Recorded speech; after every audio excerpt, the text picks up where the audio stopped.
The San Antonio Metro just hit 2.5 million people, and on top of that, we are adding tens of thousands of new residents every single year. This is a massive explosion of people coming to the San Antonio area, and it is a huge opportunity if you know where to look. We're currently going through the Great Housing Reset, so what that means is that everything is kind of normalizing around us. Prices are kind of normalizing from the COVID era highs. We're seeing rates that are finally starting to come down, and a lot of those big highway projects around San Antonio are finally starting to wrap up and show some realm of being completed in the near future. So today I want to talk about the 6 San Antonio suburbs in the San Antonio metro area that are about to blow up in 2026. So first we're going to start with Converse. So Converse is an area, again, we don't talk about a lot on this channel. I've mentioned it in my top 10 suburbs list for 2026, but Converse is an area that historically has been kind of underappreciated. Well, that is going to change. So currently you have close to and a little over, by some estimates, 1,000 active listings in this Converse area.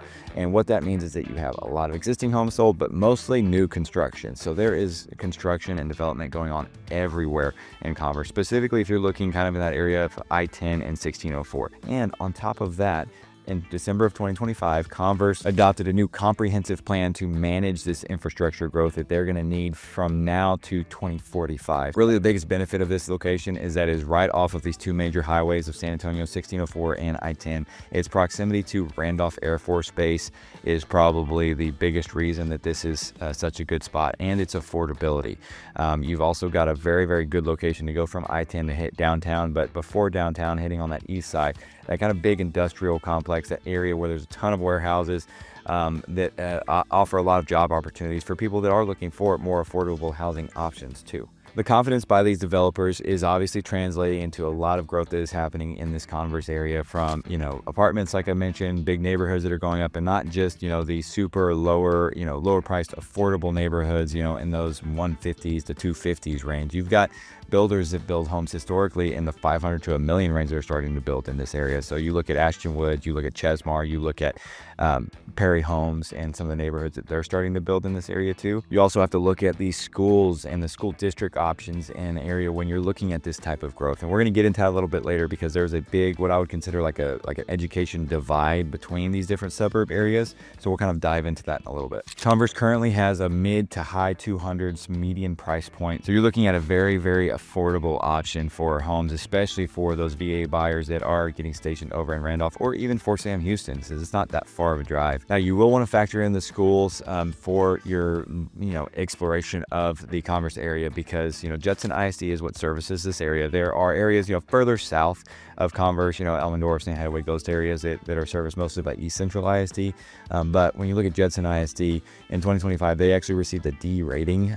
So not a super highly rated school district, but just one thing to consider when you're exploring all these different areas, depending on what you're looking at moving here for. But that's not stopping people from buying in Converse right now and moving into a lot of these new subdivisions that are selling very, very quickly. The military presence, I think, probably the biggest reason why this area is growing so much. So now let's head north. We're going to go to the complete opposite end of the pricing spectrum and complete opposite side of town as well. But first, real quick note, if you guys are considering moving to San Antonio at all, or if you need help with just anything real estate related in the San Antonio market, my name is Michael McCall, real estate agent here in San Antonio. I run the Life and SATX home group, and our small group of professionals would love to be a resource to you guys as you are looking at making a move in the San Antonio area. So if you have any questions whatsoever about Converse or any of these suburbs on this list, or anything related to San Antonio real estate, give us a call or shoot us a message. My information is down in the description below. You can also schedule a call with one of us directly at that Calendly link in the description. And again, guys, we're here to be an open book for you guys, to be a resource for you when you're looking to make this move. So whether you're looking at moving here in 2 days or 2 years, let us be that guide for y'all with your journey and with your move here in San Antonio. So there's no question about it, Boerne is definitely on the top of the list when it comes to suburbs that I probably get the most calls about when people are moving here to the San Antonio area. So it's got a lot of things going for it, between its small hill country town charm. It's got, all the different local spots. It's got highly rated school districts in the hill country, beautiful views all over the place, and it's a pretty convenient location to get into San Antonio too. But what really shows that they are planning for future growth is the fact that they're actually planning for these water demand issues that we are seeing all across the hill country. So they're putting $6.1 million into the Amman Road pump station and another $2 million in expanding their water treatment capacity. So they're planning for the growth that they have. Now, I've talked about this before, but Boerne is an area that, unlike other suburb areas that you see that are growing a lot, they are not just completely full bore on expansion and bringing in as many people as they possibly can. They are limiting the growth in a lot of different ways. You can look at a couple different examples. So you look at Corley Farms, which is a really beautiful new neighborhood. They had to get their water from San Antonio to be able to create that subdivision, and that was years in the making to make that happen.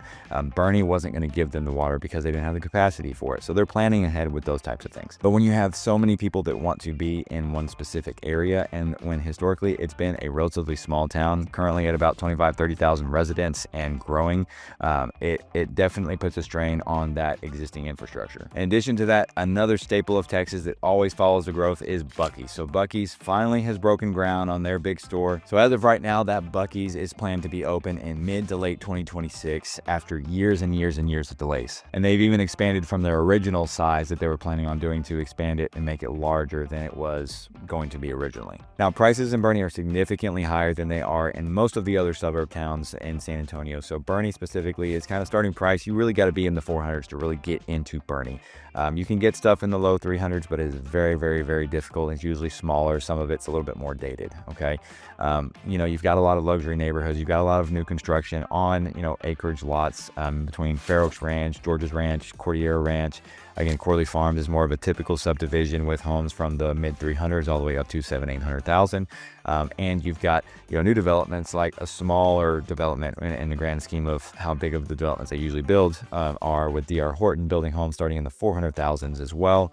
You've got Shoreline Park, which is kind of another more affordable subdivision. So you've got all kinds of different construction, and that's not even including Esperanza, which is probably one of the most popular subdivisions in the entire San Antonio market, that are right there in Boerne, right on top of those highly rated schools. So last year's ratings, Boerne ISD did receive another A rating, making it a staple in the top of the school district ratings in the San Antonio market. The location, the scenic views, the school districts, the types of housing that is here, that always just drives more and more people wanting to move out here. And I get people all the time, again, that are living in San Antonio wanting to move further out to Boerne, one, just for lifestyle, and also for, for their kids to go to school, to the public schools out there. Boerne is a very established area, again, high price point, beautiful hill country views. But what if you want what's in Boerne, but maybe you're wanting to be at a slightly lower price tag? Then Bulverde is a place you need to consider. What I always tell people is that you're looking at hill country, kind of being on that north side of San Antonio. You have those two options. You've got Bulverde and you've got Boerne. Okay, Boerne is great. You've got super high rated school districts. You got a lot right there in town. Bulverde is a little bit quieter. You don't have as much right there. There's not really a true town to say. There's all kinds of different, fast food restaurants and, chain restaurants, but there's not really a true like downtown like Boerne has. But what you do have is a little bit more affordability. So there are neighborhoods within Bulverde, such as Hidden Trails, where you can get homes in the 200,000s.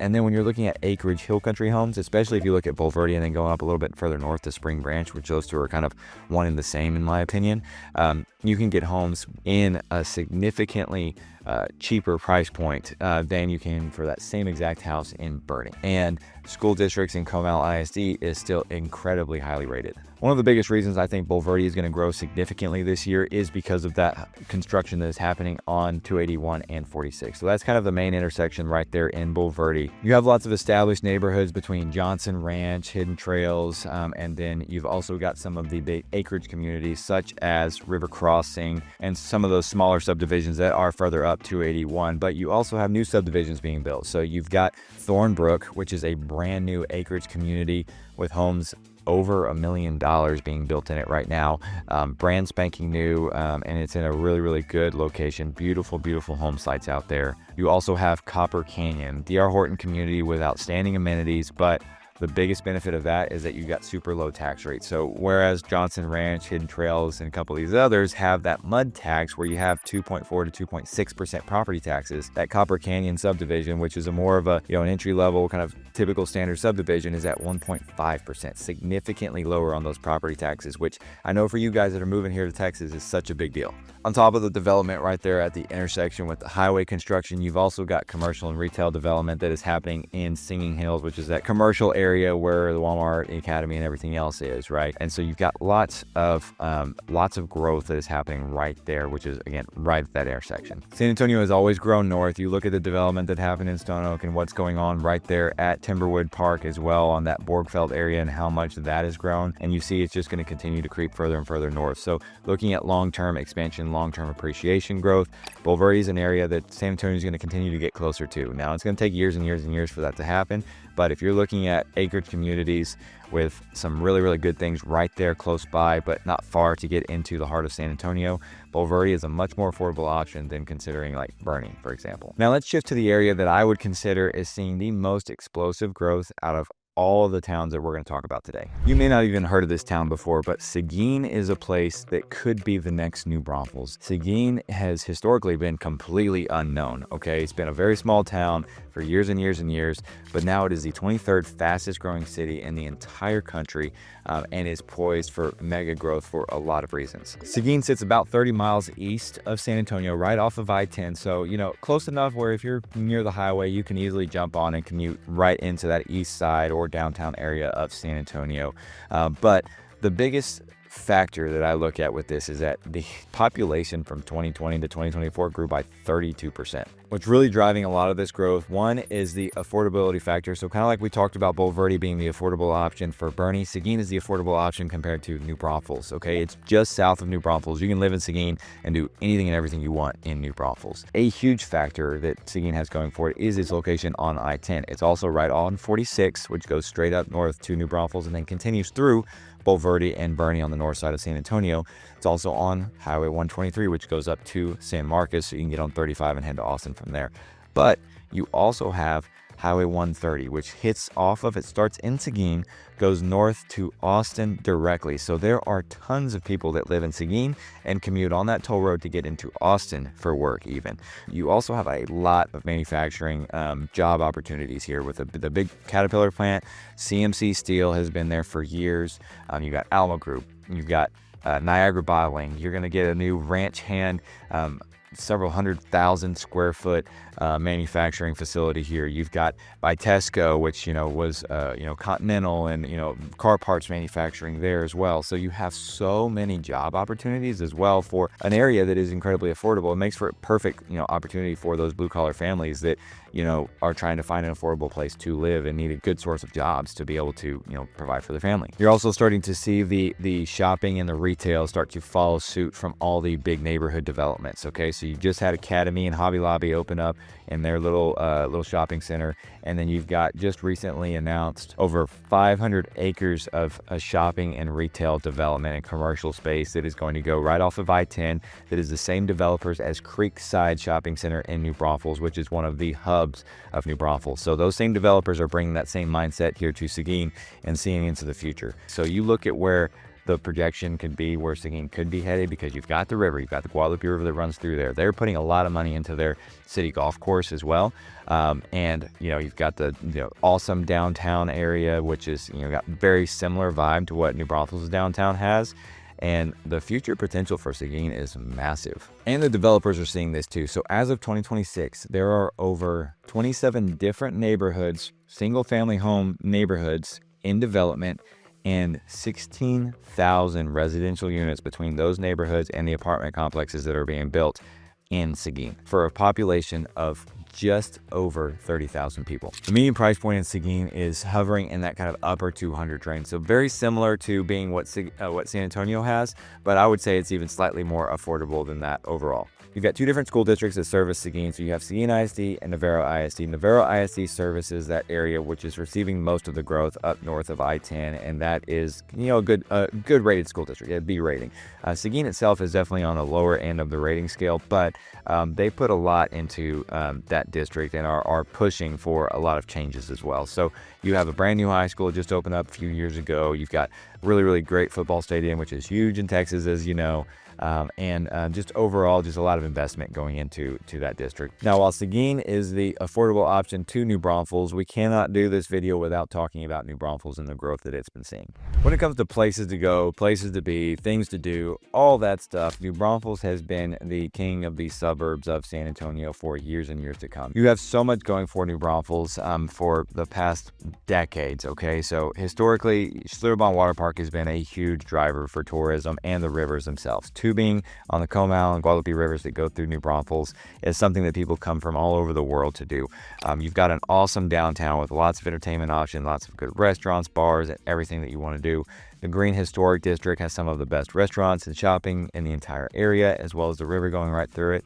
And it just fully embodies that German heritage that has really kind of defined New Braunfels over the years. So Wurstfest brings hundreds of thousands of people to New Braunfels every year as well, and really completely dominates the town while it is going on. And you also have Landa Park, big, beautiful park with golf course. The river runs right through. That's where the Comal River actually starts. You've got so much going for it. And again, I didn't even talk about Creekside, which I mentioned a minute ago. Creekside Shopping Center. Every big box store that you would need, tons of shopping options, Top Golf, entertainment options all over the place over there as well, and just more and more coming to New Braunfels on every turn. So it is at the intersection of 46 and I-35. It is right in the heart of this Austin-San Antonio metroplex, which is just going to explode over the next couple decades, and I did do a video about that, so you should go check that out. But New Braunfels, again, is kind of the epicenter of major growth, and has been one of the fastest growing cities in the country for years as well. Some of the big drivers for the major growth of New Braunfels currently are the two big neighborhoods that are being built right now, and that is Veramendi, which is a 2,400 acre mixed use residential, commercial, retail, everything neighborhood, and Mayfair, which is the same thing. Okay, Mayfair is kind of built on being a fully self-sufficient community within the town. Okay, the town within the town, as they say. You've got Costco right there in the middle. You're going to have a big, huge, neighborhood community center where you have shopping, and it's where the amenity center is, the pool. You've got events, and you've got offices. You've got all the schools there in the community as well, and some very, very high quality builders too. You look at Veramendi. Veramendi has started their 55 plus Del Webb at Veramendi community as well, which is very rare for this area. You don't see a whole lot of 55 plus communities in the San Antonio market. You've also got the schools. So you got Comal ISD and New Braunfels ISD, which service New Braunfels. So New Braunfels ISD just opened a brand new high school in Long Creek High School. So you've got 3 high schools there in New Braunfels, with New Braunfels High School, Canyon High School, and Long Creek High School now. And they're projecting, from what I've seen, to have another one in the near future for that Mayfair area as well. New Braunfels has a price point of right around that mid 300s range, and you've got plenty of opportunities for those acreage communities that are within close proximity and in that beautiful hill country. You've got some beautiful homes that are at an affordable price point in that $200,000 price point. So New Braunfels is really a tale of two different types of markets. You've got the luxury, similar to Boerne. You've got the affordability, considerably similar to what Seguin has, because it's kind of in the same area. So you have opportunities for everybody here, which is going to bring more and more people to New Braunfels, especially given how much is here for everybody to do. Now, one of the challenges that New Braunfels does face is the traffic. With so many people coming to an area that, again, not too long ago wasn't that big, expanding the infrastructure, especially within the city, and allowing people to travel back and forth to all these areas that everybody wants to be at, it does make the infrastructure development a very important factor that New Braunfels is still working through. And talking about this, another area that's going to feel the same way is an area that was a super, super small town, and still is, but San Antonio is quickly encroaching, and that is Castroville. Castroville is about 20 miles west of San Antonio, right on that Highway 90 corridor. And on that Highway 90 corridor, you've got about 7,000 home starts that are coming in the next year. which is going to drastically affect what you see in Castroville. Castroville is located in Medina Valley ISD, which is a very highly rated school district. When you get further into San Antonio on that far west side, you're in Northside ISD. Medina Valley ISD is a higher rated district than Northside ISD, which is good in its own right. You've got a lot of different types of neighborhoods being built further out. So if you think about it, being further out like that, and with all the other neighborhoods that you have to go through to get into San Antonio for work, it makes a challenge for those people that live as far out into Castroville as they would. Some of the neighborhoods you have out here in this area are Alsatian Oaks, Vieira, Petranco Ranch, Megan's Landing. All these types of communities are really higher, what I would consider high quality builders in a lot of ways, with Perry, Chesmar. You've got Dave Weekly, Scott Felder in some spots, Highland Homes. I mean, some of the best builders in the entire San Antonio market were building in these neighborhoods. Alsatian Oaks, for example, has 80 acres of commercial retail space as well, so it's not just homes that are being developed in this area. Again, with this residential development, you've got to increase the infrastructure, so they are expanding Highway 90 to be a 6-lane expressway to make it a lot easier to get into San Antonio, but that doesn't change the fact there's still a lot of people moving out to this area, and a small town of Castroville is going to need to do a lot to support those people. And talking about this highway growth, the expansion of everything that is happening up on 46 and 281 in Bulverde, the growth in Seguin and New Braunfels and Converse, all these things kind of line up to create what is going to happen in 2026. It's starting with highways right now. They're going to need to work on the water situation, and that is going to, again, establish the base to bring so many more people that want to move to Central Texas, actually to allow them to come here. In regards to San Antonio, you have that Loop 1604 North expansion project that is really creating some much needed relief to that area. And I've already started to see that relief happening,